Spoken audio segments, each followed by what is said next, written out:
आता आपण decimal representation of rational number परिमेय संख्यांचे दशांश रूप हा टॉपिक पाहणार आहे. त्यात terminating and non terminating form खंडित आणि अखंडित दशांश रूप काय दिलं याच्यामध्ये. If in the division remainder is 0 that is the process of division ends, then a decimal form of the rational number is terminating decimal form, otherwise it is non-terminating decimal form. जर आपण एखादी परिमेय संख्या दिली त्या परिमेय संख्येचा भागाकार करताना जर बाकी शून्य येत असेल म्हणजेच भागाकार प्रक्रिया जर संपत असेल तर ते जे दशांश रूप असेल त्याला आपण खंडित स्वरूपाचं इंग्रजीमध्ये टर्मिनेटिंग असं म्हणतो.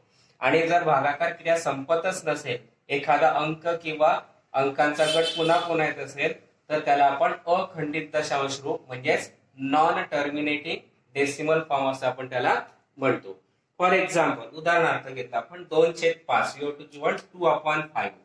If we divide this 2/5 2 divided by 5 then take the division. Here take 0 decimal point and 0 5 4 20 and here division process ends, remainder remains 0 and therefore this division is 0.4 and it is the remainder is 0, that means the process of division ends and therefore this form is called as the terminating form of the rational number. जर आता 2/5 ही संख्या घेतली तर 2/5 म्हणजे 2 भागीला 5 जर केला तर 2ला 5 ने भागात येऊन 0 घेतला झाले 20. 0.10 0 घेतल्यानंतर दशांश चिन्ह आलं 5 चोक 20. 20 भागीला 20 किती आला 0. म्हणजे इथे भागाकार प्रक्रिया काय झाली आहे थांबली आहे. बाकी 0 आले म्हणून याला आपण खंडित स्वरूपाचं इंग्लिश मध्ये टर्मिनेटिंग फॉर्म आपण याला म्हणणार आहे.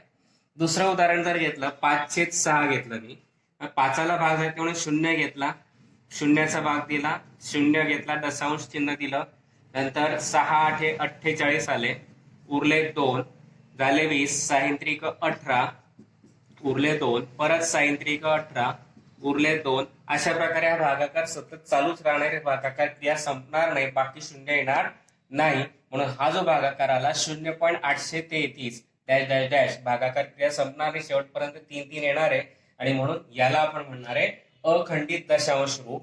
आणि हा अंक पुन्हा पुन्हा येतोय म्हणून त्याला अखंडित आवर्ती दशांश रूप म्हणणार. आणि इथे एक अंक पुन्हा पुन्हा येतो म्हणून तो अंक एकदाच घेतला त्याच्या डोक्यावरती टिंब दिलं. हे झालं अखंडित दशांश रूप आणि अखंडित आवर्ती दशांश रूप. कारण काय एक अंक पुन्हा पुन्हा येतोय. If we take the division of this 5 divided by 6 then first we take the 0 and then decimal point. 6 8 48 remaining 2 that means 20. 6 3 18 remaining 2 again 6 3 18 remaining 2 that means this division process does not ends, it becomes continuously takes place as it is and 3 digit 3 is repeated periodically and therefore this fraction is called as the non-terminating decimal form. And digit 3 is repeated or any digit is repeated in that process then that form is called as the non-terminating a recurring decimal form. And if a digit is repeated then write the 3 or digit at one time and give the dot on that or give the dot on that digit and that is called as the non-terminating decimal form. Next is 25 divided by 99, that is 25 divided by 99. Take 0 remaining 25 taking 0 and decimal point. 99 to the 198 remaining is 52. Then taking 0 99 fifths are 5 9 fifths are 45 9 fifths are 45 plus 4 49 remaining is 25. Again taking 0 again divide by 2 198 again remaining 52 again divide by 5 that is 495 again we get 25 again 0. That means this process does not ends and therefore this form of the decimal form is called as the non-terminating recurring form.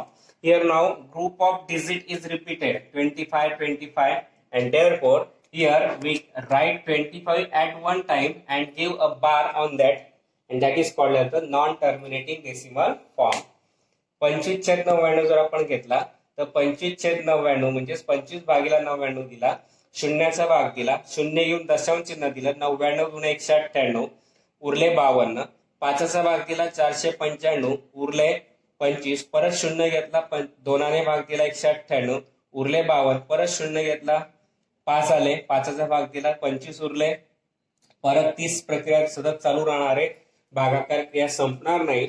इथे जर पाहिलं तर अंकांचा गट पुन्हा पुन्हा येतोय 25 25 25, आणि म्हणून अशा प्रकारचे जे स्वरूप असेल त्याला आपण अखंडित आवर्ती दशांश रूप असं म्हणणार. आणि ज्या वेळेस गट पुन्हा पुन्हा येतो अंकांचा, तर तो गट एकदाच घ्यायचा आणि त्याच्या डोक्यावरती एक आडवी रेषा द्यायची. आता आपण सराव संच 1.3 मधील काही उदाहरणं घेऊया. We take the examples of practice set 1.3. Write the following rational numbers in decimal form. खाली परिमेय संख्या दिलेल्या आहेत, त्या परिमेय संख्या दशांश रूपात लिहायच्या आपल्याला. मग आता परिमेय संख्या दशांश रूपात लिहायचे. पहिलं दिले 9/37, 9/37, 9/37. आता नवाला भाग जाते म्हणून शून्य घेतला, नवाचा शून्याचा भाग करायचे शून्य, दशांश चिन्ह. आता 37 दुणे 37 त्रिक जर घेतला आपण तर 9 त्रिक 7 त्रिक 21, 3 त्रिक 9 दुणे 11, 9 2 11, 111 होतात, म्हणून 3चा भाग जाणार नाही. कितीचा भाग जाईल? 2चा. मग 37 दुणे किती होतात? 74. 37 गुणिला 2 बे 7 14, 3 दुणे 6 1 7, हे 74 आले. उरले आता इथे 16, इथे घेतला शून्य, तर 3 15, म्हणजे 5चा भाग देऊन पाहू. 7 5 35, 7 3, 5 3 15 आणि 3 18, 160 पेक्षा मोठे होते. 5 ने भाग दिला त्यामुळे 4 घेणार.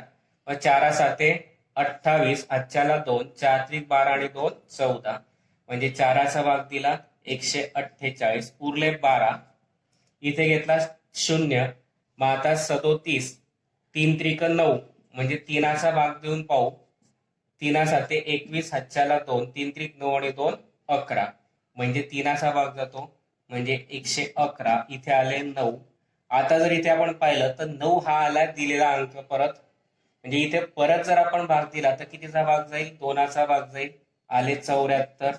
उरले 16, परत शून्य घेतला, परत कितीचा भाग जाईल? 4चा, उरले 148 मधनं 160 मधनं 148 गेले 12, परत शून्य घेतला, परत 3चा भाग जाईल 111, उरले 9.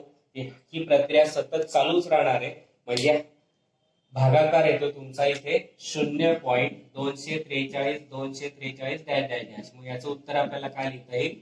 0.243 बार, कारण अंक आणि अंकांचा गट पुन्हा पुन्हा येतोय.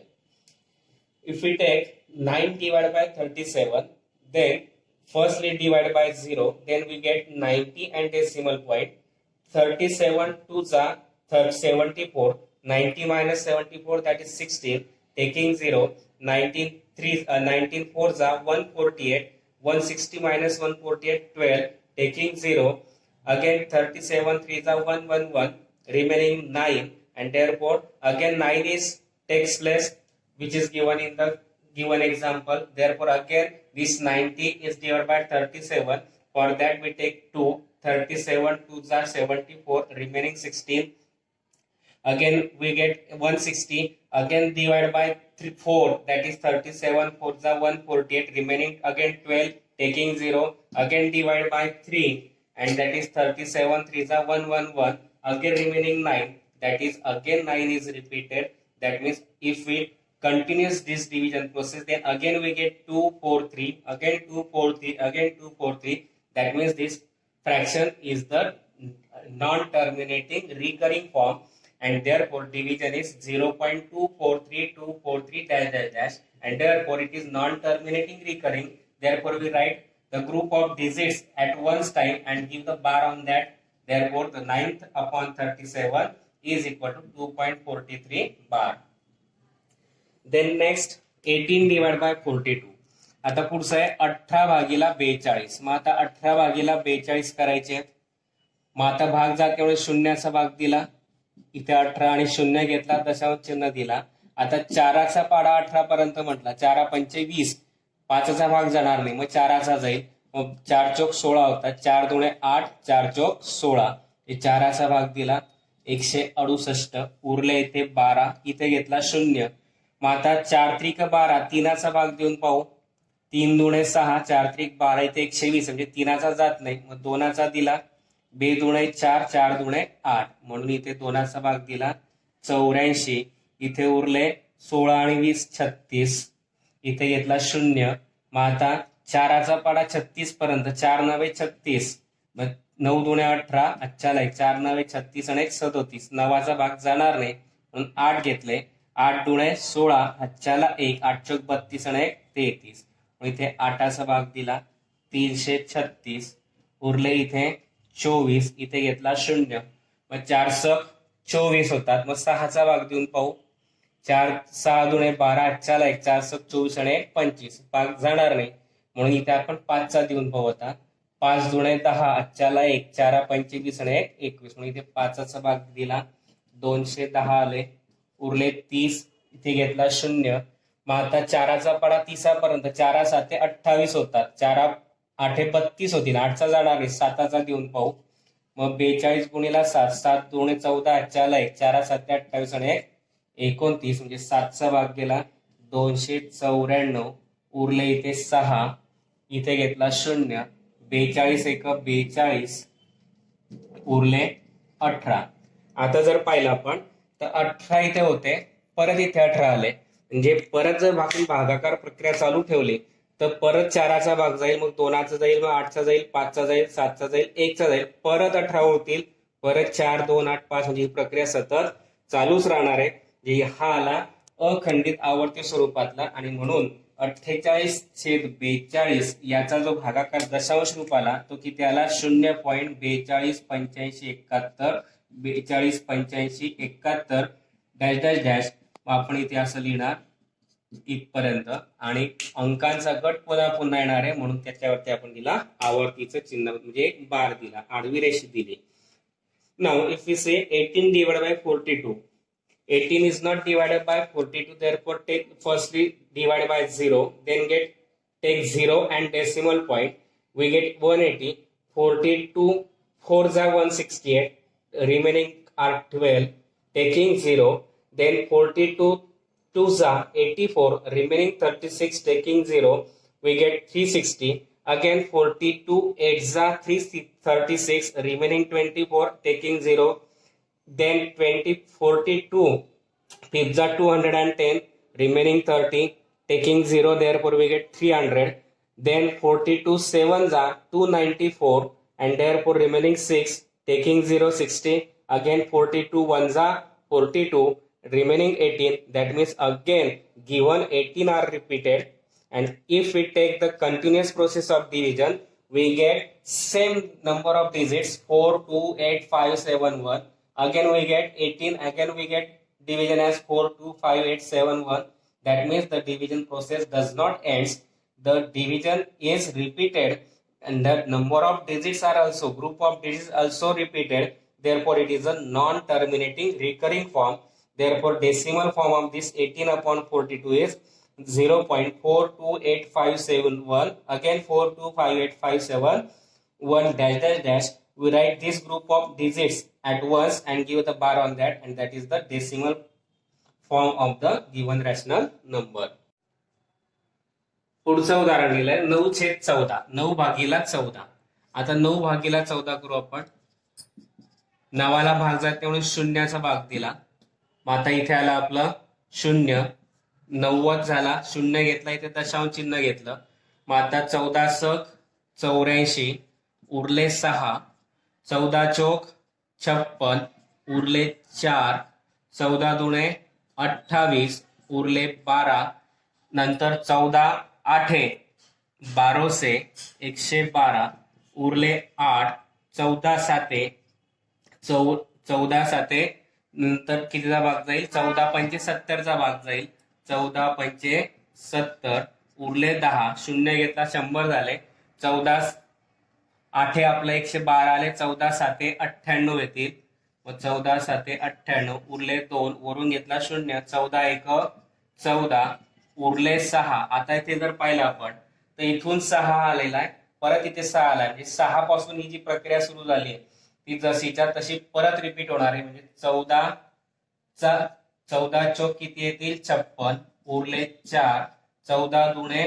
28, उरले 12 आणि परत पुढे भाग जसाच्या तसा येईल. ही भागाकार प्रक्रिया थांबणार नाही आणि म्हणून एक कोणत्या स्वरूपामध्ये येणार आहे आपल्या अखंडित दशांश आवर्ती रूपातील. म्हणून आता याचा भागाकार कसा लिहिता येईल आपल्याला 9/14 बरोबर काय लिहिता येईल 0.6 4 2 8 5 7 1 4 2 परत 8 5 7 1 परत 4 ही प्रक्रिया सुरूच राहणार आहे. म्हणून आता इथे जर पाहिलं तर 0.6 नंतरचा जो अंकांचा गट आहे म्हणजे 42 85 71 हा अंकांचा गट पुन्हा येणार आहे. म्हणून याच्यावरती आपण आडवी रेषा दिली. हे झालं आपलं दशांश रूप. 6च्या वरती आडवी रेष द्यायची नाही. Now we see 9 divided by 14. Firstly, take the division of 0 because 9 is not divided by 14. Therefore, 9 minus 0, 9. Taking 0 and decimal point, 14 6 is 84, remaining 6. Taking 0, we get 60. 14 4 is 56, remaining 4. Taking 0, 14 2 is 28, remaining 12. Taking 0, 14 8 is 112, remaining 8. Taking 0, 14 5 is 70, remaining 10. Taking 0, 14 7 is 98, remaining 2. Taking 0, 14 1 is 14, remaining 6. That means again we get from this 6, 4, then 12, 8, 10, 2, then again 6. That means this process is repeated. It does not ends. That means this division is a recurring, non-terminating, recurring form. Therefore, the division we can write here 9/14 is equal to 0.642857 again 428571 again 428571. This process does not end and therefore the decimal form is 0.6 and we write the group of digit which is repeated at once time, that is 428571, and give the bar on that. That is the decimal form. Then next minus 103 divided by 5. Firstly we take 103 divided by 5. 5 2s are 10, remaining 0. 3, then divided by 0 we get 3. Again it is not divided by 5, therefore taking 0 and decimal point. 5 6 are 30 and therefore minus 103 divided by 5 is equal to 20.6 and sign is negative, which is the terminating form. पहा 103 वजा 103 भागीला 5 आहे म्हणून 103 भागीला 5 केलं. 5 दुणे 10 उरले 3. 3 भाग जात नाही म्हणून शून्याचा भाग दिला. 0 घेतला 3 वजा 0 3 आला. परत 0 घेतला इथे दशांश चिन्ह दिला. 5 सक 30 म्हणजे 20.6 ऋण चिन्ह दिलंय म्हणून ऋण चिन्ह. पुढचं उदाहरण दिलंय वजा 11/13 म्हणून 11 भागीला 13 घेतले. भाग जात नाही म्हणून शून्याचा भाग देतो आपण अगोदर. 11 इथे घेतला 0 तरी त्याला दशांश चिन्ह. 13चा पाडा आपला पाठ असतोच म्हणून 13 8 13चा पाडा 110 पर्यंत म्हणायचा. 13 5 65 13 78 13 7 91 13 8 104 उरले 6 घेतला 0. 13 चौक 52 उरले 8 नंतर 13 78 उरले 2. 0 घेतला 13 1 13 उरले 7 नंतर कितीचा भाग जाईल 13 5 65 उरले 5 नंतर 13 चौक 52 होता. 13 त्रिक 39 उरले 11. आता इथे पहा परत 11 आलेले म्हणजे परत हाच भागाकार पुन्हा येईल. 8 4 6 1 5 3 परत 8 4 6 5 1 5 3 ही प्रक्रिया सतत चालू राहील. म्हणजे हा जो भागाकार आहे हा दशांश रूप जो आहे तो कोणता येईल आपला अखंडित आवर्ती दशांश रूप येईल. म्हणून आपण कसं लिहिणार मग वजा 11/13 बरोबर 0.846153 परत 8 4 6 1 5 3 डॅश डॅश डॅश. आता अंकांचा गट पुन्हा येतोय 8 4 6 1 5 3 म्हणून एकदाच घेऊन त्याच्यावरती आडवी रेष द्यायची. Now we see minus 11/13 Therefore 11 divided by 13, firstly divide by 0, we get 11, taking 0 and decimal point. Then 13 8s are 104, remaining 6 taking 0. 13 4s are 52, remaining 8 taking 0, we get 80. 13 6s are 78, remaining 2 taking 0. 13 1s are 13, remaining 7 taking 0, we get 70. 13 fifths are 65, remaining 5 taking 0, we get 50. 13 threes are 39, remaining 11. And if we see again 11 is repeated now from numerator, that means this process of division does not end. We get same number of digits, group of digits repeated, 8 4 6 1 5 3, again 8 4 6 1 5 3. Therefore division of this is 0.846153, again 846153. Just it is recurring, and therefore we write the group of digit 84656153 at one time and give bar on it. That is the decimal form of the given rational number.